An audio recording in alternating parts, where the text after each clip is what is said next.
I'm Shana Nys Dambrot, and in the current issue of Artillery, I wrote the review of the Naudline Pierre show at Shulamit Nazarian.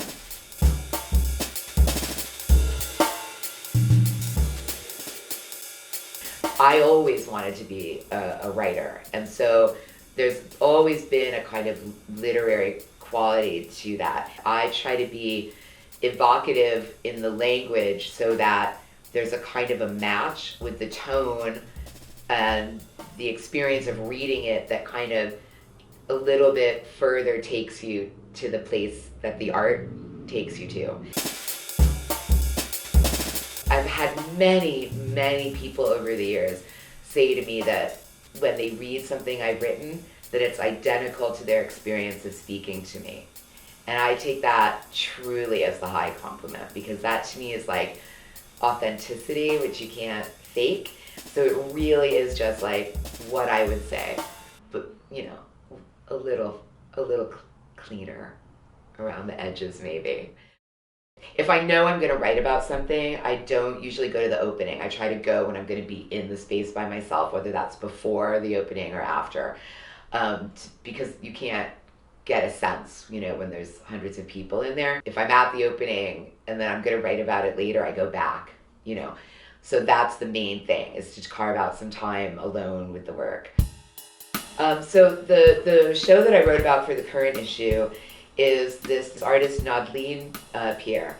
And her work is so fascinating to me because on the one hand, there's this sort of religiosity-ish. There's a definite citations of William Blake and things like that, where you get kind of through a Christian mythology, but it's much more ambiguous than that.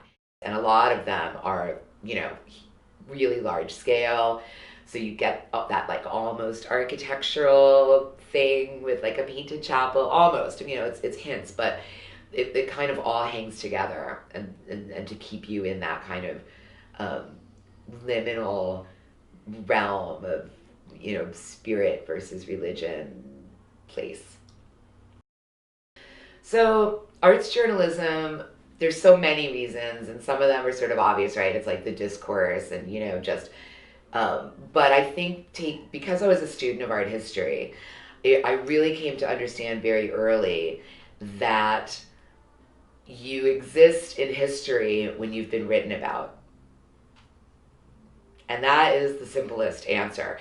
So I think that it's incumbent upon the arts journalism community to be as eclectic and adventurous and kind of ferret out good stories, but also to make sure that we're addressing things that are, more canonical already.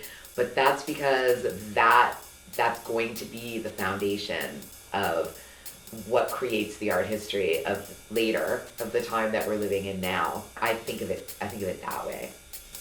That's the long view.